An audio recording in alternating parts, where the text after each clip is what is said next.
दर्शन पाकर जीवन सफल बनाऊं।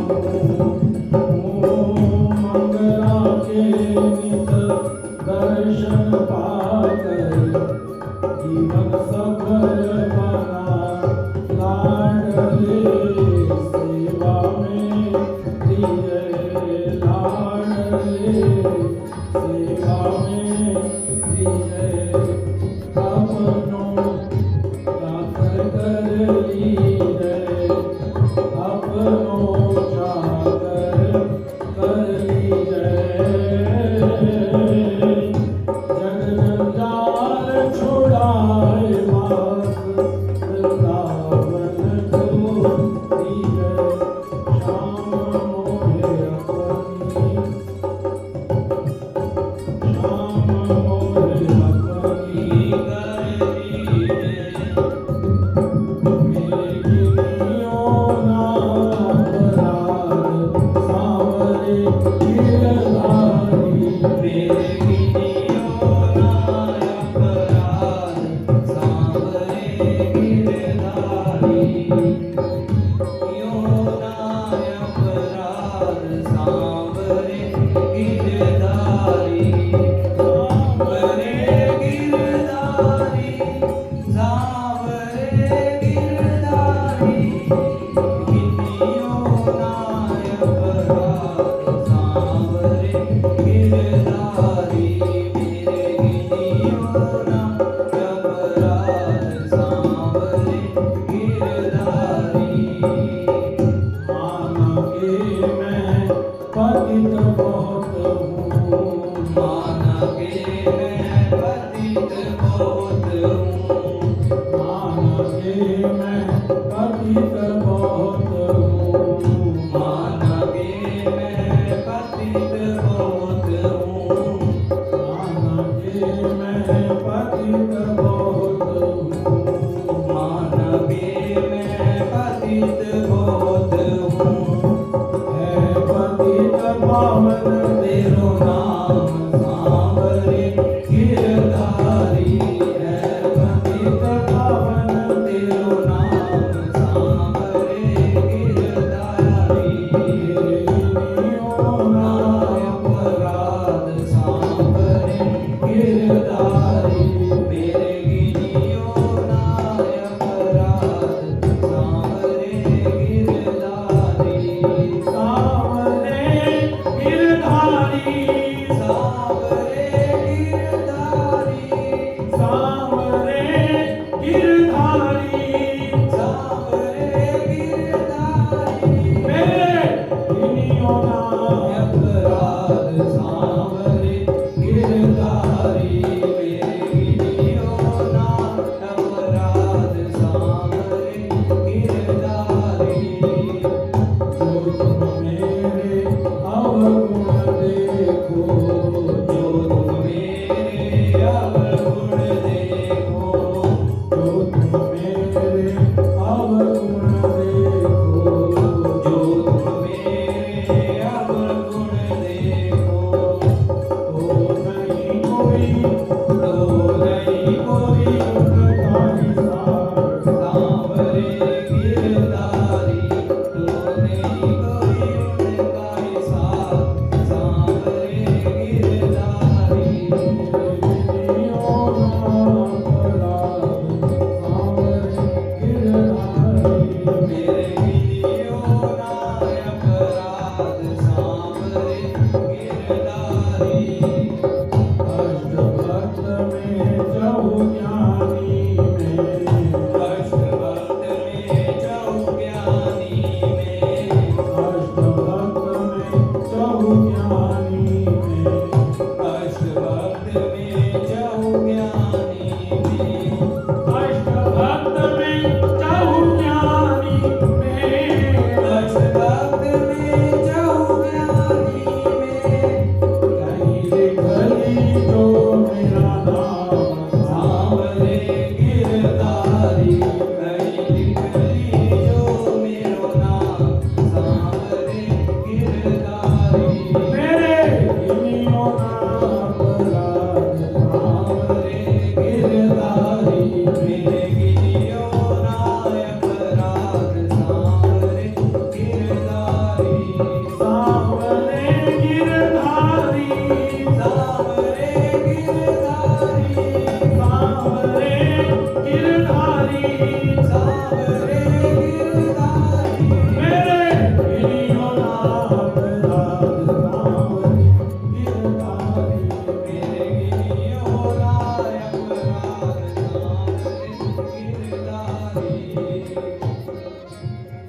परमेश्वर सच्चिदानंद घन अनंत कोटि ब्रह्मांड नायक साधन दाता भगवान श्री चक्रधर स्वामी जी के चरणारविंदों पर शत कोटि दंडवत प्रणाम करके आज का ये परम पुनीत दिन कि हम सभी श्री कृष्ण मंदिर हरनामदासपुरा में रामनवमी के निमित्त हम सभी यहाँ पर संवेद रूप से एकीभूत हैं। परमात्मा की भक्ति जिस समय श्री उद्धव देव जी गोपिकाओं को समझाने के लिए ब्रज में जाते हैं और उन्हें अनेक प्रकार की साधनाओं का वहां पर वर्णन करते हैं कि आप अपने मन को किस तरह से स्थिर कर सकते हैं।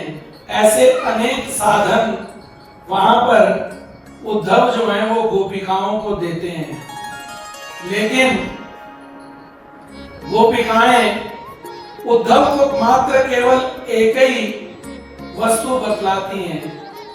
क्या कहती हैं कि कृष्ण तन कृष्ण मन कृष्ण ही हमारो धन, आठों याम उधो हमें कृष्ण ही सो काम, तेरा योग कौन राखे यहाँ रोम रोम श्याम है। गोपिकाएं कहती हैं कि उद्धव जी आप कहते हैं कि मन को स्थिर करने के लिए पहले ऐसा करना चाहिए, ये साधन करना चाहिए, ये साधन करना चाहिए, लेकिन हम आपको बतलाती हैं कि कृष्ण तन कृष्ण मन कृष्ण ही हमारो धन। हमने तो अपने तन मन धन से परमात्मा श्री कृष्ण को अपना सर्वस्व दे दिया। अब आप बताओ कि जब मन परमात्मा को दे दिया तो फिर उस वस्तु को हम अपना कैसे कह सकते हैं? और जब ये तन परमात्मा को समर्पित कर दिया फिर उस तन को भी हम अपना कैसे कह सकती हैं? और जब तन और मन दोनों ही परमात्मा को दे दिए हो तो फिर उससे जो भी प्राप्त हो वो भी तो केवल और केवल उसके लिए ही शेष रहा। तेरा योग कौन राखे यहाँ रोम रोम श्याम है। और गोपिकाएं कहती हैं कि उधो मन न रहे 10-20। आदमी का मन जो है वो एक ही होता है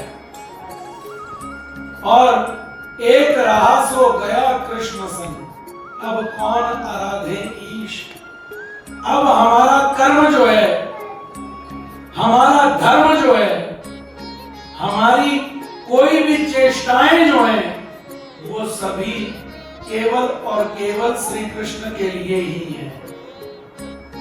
और जो भक्त की सभी चेष्टाएं परमात्मा के लिए हो जाती हैं तो फिर याद रखिए फिर उसे किसी भी प्रकार के किसी भी अन्य कर्म करने की जरूरत नहीं रहती। और हमारे साधन दाता भगवान श्री चक्रधर महाराज जी के सानिध्य में भी एक ऐसे ही भक्त हैं जिनका नाम है नीलभट्ट भंडारेकार।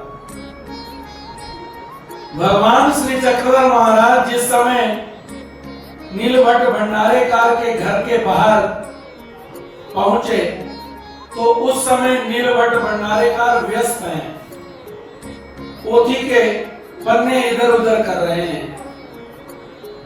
और महाराज ने मात्र केवल इतना ही कहा कि आप जो चीज ढूंढ रहे हो वो चीज पिछले पन्ने पर रह गई। केवल यही सुना और सुनने मात्र से ही क्या कर दिया,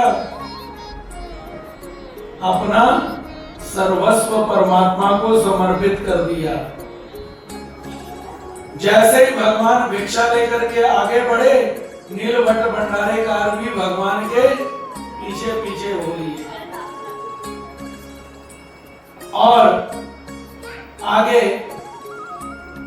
पत्नी आई, वो कहती है आपके लिए तो स्नान करने की तैयारी कर रही हूं, गर्म पानी तैयार है, आप नहाइए, स्नान कीजिए, कहां जा रहे हो? और नीलभट्ट भंडारेकार क्या कहा कि मैं जिनका था उनके साथ जा रहा हूं, अब तक मैं तुम्हारा था, लेकिन अब जो मेरे हैं मैं उनके साथ रवाना हो रहा हूं। वो कहती मेरी क्या व्यवस्था? वो बोले कि ये सारी व्यवस्थाएं अब तुम्हारे पास, मैं जिनका हूं उनके साथ चल रही है। आगे चल करके भगवान के सानिध्य में उन्हें 16 वर्ष रहने का सौभाग्य प्राप्त हुआ। इन 16 वर्षों में ना तो नीलभट्ट भंडारेकार ने भगवान से कुछ पूछा और ना ही नीलभट्ट भंडारेकार को भगवान ने कुछ समझाया ही। ना नीलभट्ट भंडारेकार ने भगवान से कुछ पूछा और ना ही भगवान ने ही उन्हें कुछ कहा। लेकिन जिस समय बात चलती है तो भगवान जब डोमे ग्राम में शाम का पूजा अवसर चल रहा है और नागदेव आचार्य जी भगवान की स्तुति कर रहे हैं, इनके माध्यम से वेदों के श्लोक बोल रहे हैं। भगवान नागदेव को कहते हैं नागदेव ये प्रार्थना तुम्हारी अपनी है या किसी और की प्रार्थना हमें सुना रहे हो? नागदेव कहते हैं महाराज ये तो दूसरों के द्वारा ही लिखी है, मैं तो केवल गा रहा हूं। भगवान कहते एक भक्त हमारा ऐसा भी है जो जिसने हमारे लिए प्रार्थना की किसी के द्वारा नहीं, उसने अपने मन की व्यथा भगवान को सुनाई और भगवान उसकी व्यथा को सुनकर के भगवान कहते हैं कि नागदेव नीलभट्ट भंडारेकार जैसा कोई दूसरा नहीं हो सकता। नागदेव जी की इच्छा हुई महाराज ऐसा कौन धन्य जीव है जिसकी आप महिमा गा रहे हो? भगवान कहते हैं अरे उसने केवल एक शब्द में, महाराज ने एक शब्द कहा और एक शब्द में उसको सब कुछ समझ आ गया, समझाना ही नहीं पड़ा। तो कैसे? उसके मन में एक दिन इच्छा और निर्माण हो गई कि अरे मैं इतना धनवान व्यक्ति था, मेरे पास इतना धन था, अगर आज मेरे पास होता तो मैं क्या करता? गाड़ी ले लेता या अपने इस्तेमाल में लेता? नहीं, अगर मेरे पास धन होता तो मैं महाराज का पूजा अवसर करता। ऐसी ये इच्छा नीलभट्ट भंडारेकार करने लगे और जो तन और मन से परमात्मा का हो चुका है ना, फिर उसे उसके सारे जीवन की इच्छाएं और पूर्तियां वो सभी परमात्मा स्वयं करते हैं। भगवान पहुंचे अचलपुर और अचलपुर में निर्वाणेश्वर मंदिर में जब गए तो निर्वाणेश्वर मंदिर में जाकर के भगवान भंडारेकार को कहते हैं कि भंडारेकार तुम यहाँ पे रुक जाओ, यहाँ पे रुक जाओ। अगर कोई तुम्हारे को कोई कार्य बोले ना तो उसकी बात मानना, हम जरा थोड़ी देर में आते हैं। भगवान उस मंदिर में भंडारेकार जी को बिठा करके चले गए। अब इतने में जैसे ही महाराज गए, थोड़ी देर में ही दुदुम्बी बजी। कहा कि सावधान, अचलपुर की रानी मंदिर में माथा टेकने आ रही हैं। आई, माथा टेका और जैसे पीछे मुड़ करके देखती है भंडारेकार जी को, तो उसके मन में भंडारेकार जी के प्रति श्रद्धा निर्माण हो गई। वो भंडारेकार को कहती है कि मैं आपसे प्रार्थना करती हूँ, आप मेरे घर चलो। भंडारेकार जी को भगवान की आज्ञा थी कि जो अगर कोई कुछ बोले तो उसकी बात मानना। भंडारेकार जी चले गए। जैसे ही नीलभट्ट भंडारेकार रानी के घर पहुंचे तो नीलभट्ट, वो रानी जो है धानाईसा, वो रत्नों से भरा हुआ थाल लेके भंडारेकार की पूजा करने लगी। अब जैसे ही नीलभट्ट भंडारेकार की पूजा करने लगी तो नीलभट्ट भंडारेकार कहते हैं, माता जी रुकिए, ये इतने बढ़िया आभूषण अगर किसी को सजेंगे ना तो वो मेरे महाराज को सजेंगे। वो कहती है कि अरे आपके भी कोई गुरु है? भंडारेकार कहते हैं हाँ। क्या बताऊं उनकी महिमा कि वो कितने सुंदर हैं, क्या बताऊं कि वो कितने ऐश्वर्यवान हैं। वो कहती हैं कि आप बताइए फिर वो कहां हैं, मैं अपने सैनिकों को भेजती हूं, बुला लाते हैं उन्हें। भंडारेकार कहते हैं कि तुम्हारे बुलाने से वो नहीं आएंगे, मुझे जाना चाहिए। भंडारेकार गए, महाराज को प्रार्थना करके लाए और प्रार्थना करके जब लाए तो रानी ने जो भंडारेकार जी को चढ़ाने के लिए रत्न लेकर के आई थी, उससे भी और बढ़िया क्वालिटी की वस्तुएं निकाली और जैसे ही महाराज को समर्पित करने लगी, भगवान कहते हैं माता जी रुकिए, ये जो वस्तुएं हैं ये एक एक करके आप भंडारेकार को हाथ में दीजिए और भंडारेकार उस एक एक वस्तु को हमारे समर्पित करें। तो धनाईसा भंडारेकार जी के हाथ में देती हैं और भंडारेकार फिर महाराज के सबसे पहले श्री चरणों के कड़े सोने के चढ़ाते हैं।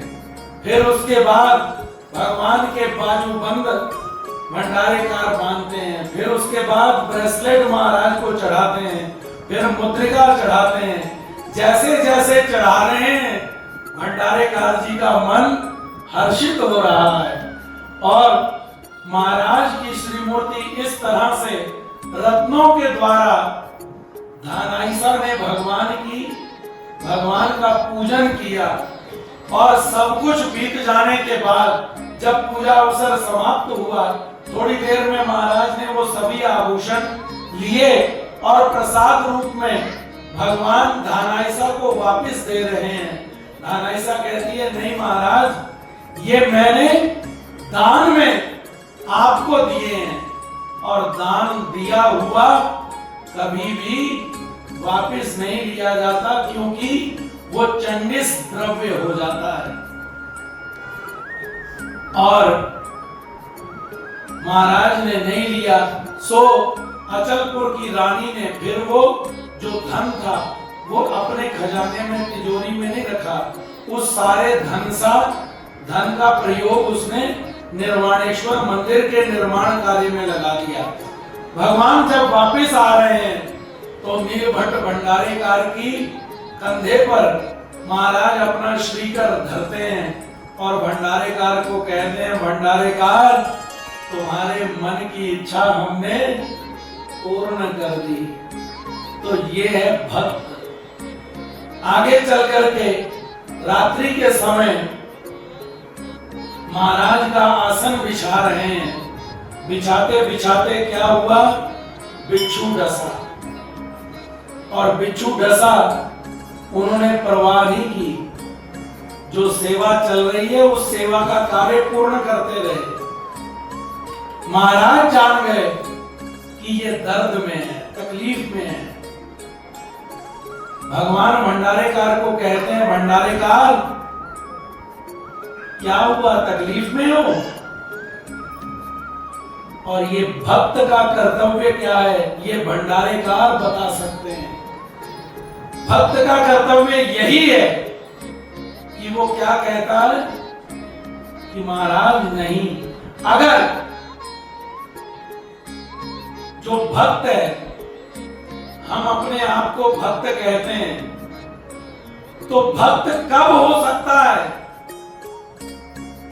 भक्त कभी भी अपने इष्ट को तकलीफ पहुंचे ये इच्छा नहीं करता कि मेरे कारण भगवान को कुछ गड़बड़ करनी पड़े, वो भक्त नहीं चाहता। तो भंडारेकार कहते नहीं महाराज कुछ नहीं हुआ, पर महाराज अगर आप आज्ञा दें तो मैं आपके गुण गाऊं। भगवान कहते हैं गाओ, और नीलभट्ट भंडारेकार महाराज के गुणों को गाते हैं। जैसे जैसे महाराज के गुणों को गा रहे हैं वैसे वैसे फिर महाराज क्या कर रहे हैं, उसकी जो तकलीफ है वो अपने आप ही समाप्त हो गई। ये है परमात्मा के नाम का सामर्थ्य।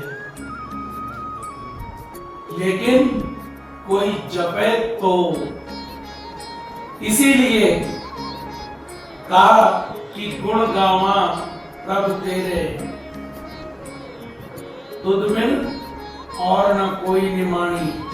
प्रभु आप मुझे बल दीजिए ताकि मैं आपके गुणों को गाऊं। और आगे चल करके धन भी समर्पित कर दिया, तन भी समर्पित कर दिया। और आगे चल करके जब समय आया आखिरी क्षण, और आखिरी क्षण में भंडारेकार का सर महाराज की गोदी में है। महाराज कहते हैं समय आ गया बिछड़ने का। भंडारेकार अगर कहो तो क्या हम तुम्हें जीवन वापस दे दें? वो कहता है महाराज उस जीवन का क्या लाभ कि उसमें आप मिले कि ना मिले। अब तो मौका उपस्थित है। महाराज मेरा कितना बड़ा सौभाग्य है कि सारी दुनिया का मालिक मेरे सामने खड़ा है, मेरे सामने बैठा है, और उसकी गोदी में मेरा सर है, और उसकी श्री मूर्ति मेरे सामने इन नयनों में मैं उनको निहार रहा हूं। महाराज ये सौभाग्य आगे मिले कि ना मिले ये कोई गारंटी नहीं। महाराज मैं मृत्यु का चुनाव करता हूं। ऐसे जीवन को क्या करूं जो तुम्हारे बिना हो। तो भक्त कहते हैं कि सोहळा कसा वर्णावा, भक्तानी तोची भोगावा। सही अर्थों में हम सारी जिंदगी भक्ति करते हैं, और सारी जिंदगी भक्ति करने के पीछे कारण क्या है? क्यों फेरते हो माला? क्यों जपते हो नाम? क्यों? क्योंकि देहांत काले तुम सामने हो, बंशी बजाते मन को लुभाते, गाता हुआ नाथ तन में ये त्यागूं, गोविंद दामोदर मान। जाते हुए मेरे हृदय पे बोझ नहीं होना चाहिए।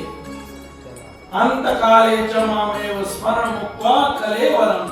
हे अर्जुन, जो अंत काल में भी मेरा स्मरण करता हुआ इस नश्वर देह का परित्याग करता है, भगवान कहते हैं उसे भी मैं परम गति प्राप्त करवाता हूँ, उसे भी परम गति प्रदान करता हूँ। ऐसा वो नीलभट्ट भंडारेकार। और कहते हैं कि भक्त वही जो अपने इष्ट को, जो अपने आराध्य को ये सोच करके आराधना कीजिए कि मेरे कारण सेवा कैसे करनी है। गोपिकाओं को उद्धव जी ने कहा कि अरे यहां बैठी रो रही हो, यहां बैठी भगवान के लिए तड़प रही हो, 8 किलोमीटर ही तो है वृंदावन मथुरा, मथुरा में तो बैठे हैं, जाओ पकड़ लो उन्हें वहां जाकर के, यहां बैठी उनकी याद कर रही हो। गोपियां क्या जवाब देती हैं? गोपिकाएं कहती हैं, अरे पगले, जाने वाले को क्या दिल्ली दूर है? जाने वाले को दिल्ली दूर है, अगर निकल ही पड़ो तो फिर पहुंच ही गए। लेकिन हम जानती हैं कि अगर हम भगवान के सन्मुख आ गई ना, तो भगवान का जो जीवोद्धार कार्य, जो उन्होंने अपने जीवन में बड़े बड़े कार्य करने हैं ना, वो सारे कार्य रुक जाएंगे और हमारे कारण भगवान वो सारे कार्य रोक दें, हम नहीं चाहती। इसीलिए हम वहां नहीं जाती, हम यहीं पे बैठ करके उसे याद करती हैं। और उद्धव जो उसे याद करती है ना, तो तुम कहते हो कि 8 किलोमीटर है। अरे श्री कृष्ण हमें छोड़ करके कहीं गए ही नहीं, ये देख। और जैसे ही गोपिकाओं ने कहा, उद्धव जी भगवान की श्री मूर्ति का वहां पर दर्शन करते हैं और फिर जाकर के गोपियों के चरणों में गिर गए कि गोपिकाओं तुम धन्य हो, मान गए भैया। मैं इतनी किताबें पढ़ के भी अभी फिजूल हूं, लेकिन तुमने कुछ भी नहीं पढ़ा। लेकिन तुम्हारे पास वो धन है जो धन किसी के पास नहीं है। अपने इष्ट को, अपने आराध्य की सेवा कैसे कीजिए कि मेरे कारण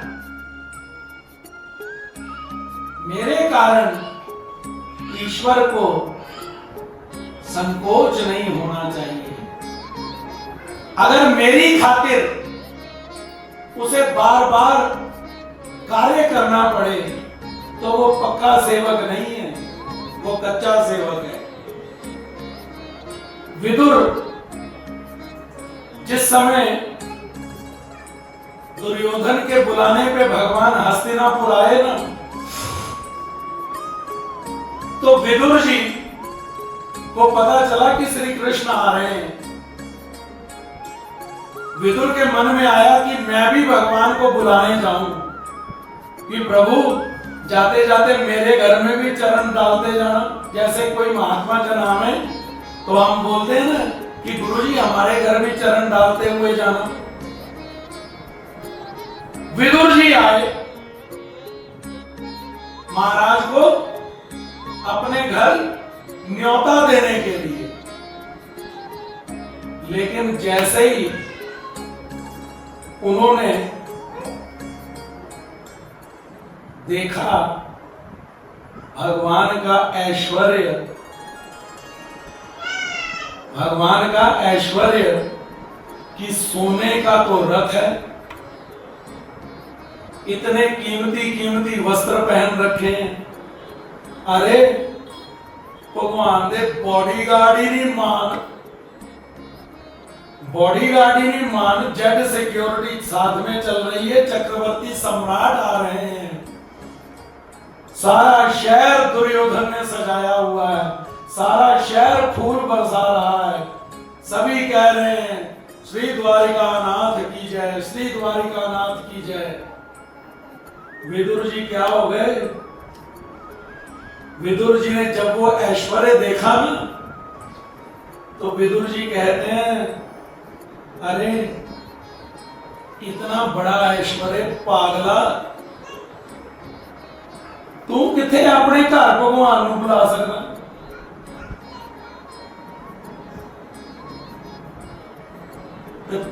दिमाग च भी ना लेके आई, किते भुलेखे नाल कह भी ना नहीं भी मेरे घर आओ, ते तेरे घर आओ जे कह भी दिता ते पता भगवान के नाल किन्ने बंदियां ने पहला पहुंचना, भगवान ने बाद च पहुंचना। किलोमीटर की यात्रा है, इन्ने बंदे उन्हां दा रहन सहन उदां दा ही करना पैना, ते तेरे घर का मामा खाण लई भी कुछ नहीं। संकुचित हो गए, संकुचित हो गए। कहा कि कृष्ण ऐश्वर्यवान है, मेरे कारण मैं अगर भगवान को मेरे घर आ भी गए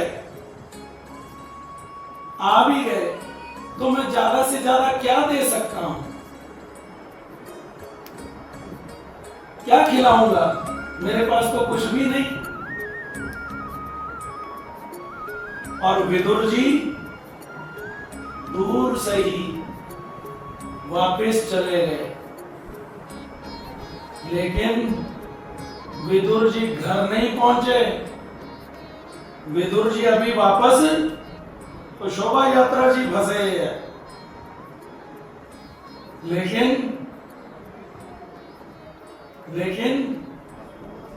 श्री द्वारिकाधीश वहां पहुंच गए।